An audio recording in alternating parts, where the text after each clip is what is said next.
Thanksgiving hand pie on this stovetop. I have some sausage cooking up, which I know is not in your stuffing, but it's going to be in this hand pie. So I hope you forgive me for that. Grant, I just did it the other day. The apple, celery, and onion, I added fennel and sausage to it and made a turkey roulade. So you're actually right on point. Here I have the apple, the onion, the celery, and I'm just going to throw this into our skillet here with the sausage. Sweet Italian sausage, obviously. Rachel and I both love that fennel-y flavor. Stir that up. And then I'm just going to add in a little bit of poultry seasoning. If you have fresh herbs, obviously you can put that in too. But I'm using the dried stuff. Salt. And a little bit of pepper. And you know the deal. You let that cook up a little bit. Let those vegetables and the apples get nice and soft. And then you're going to want to let it cool. Erin mentioned in her pie recipe, same deal here. You don't want to put a hot filling into a hand pie. So to make sure it's nice and cool.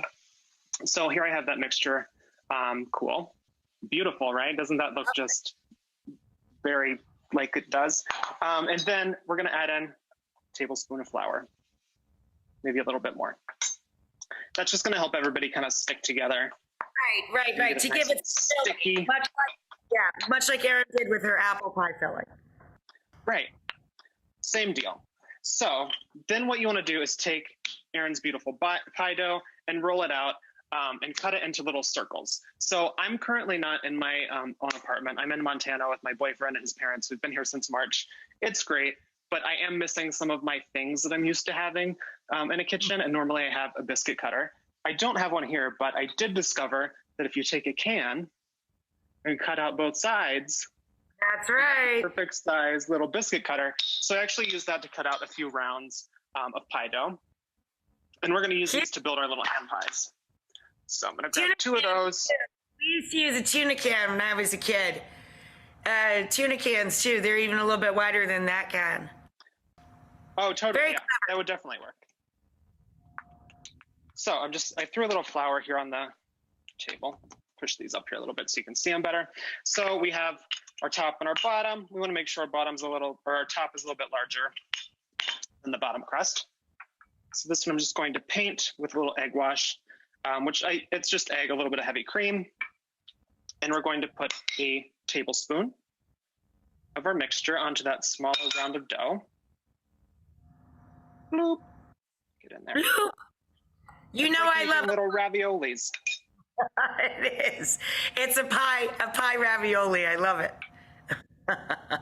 And then we're going to do the same with this one. Just paint the edges. You want to make sure you're painting the sides of these because that will give us a nice seal. Otherwise, the filling might kind of like pop out. Right. So it'll lose out. Yep. Yeah. And to keep it nice and even, what I like to do is start on one side, do the opposite side. Right. Go back and forth. Yep. Do the same here. Yeah. Good technique. You get the deal. Yeah. Yep. And then just to make it uniform, I just give it one more trim with our little pie cutter. Boom, shakalaka. Give it another paint. Just a tiny bit. A little more poultry seasoning on top because it is Thanksgiving.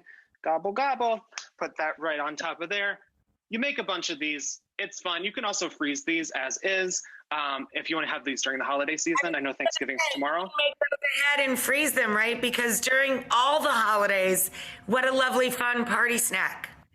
Yeah, totally. So I have some down here in the oven that are already finished. Let me grab these. They're so cute. Look at these little guys. Oh, they're gorgeous. They're all sliding. There they are. Beautiful. Oh, I want to grab them now. Aren't those fun? They're nice and hot too. And you can also serve these if you have some extra cranberry sauce. Serve them with a little bit of cranberry. Delicious as a little dipper.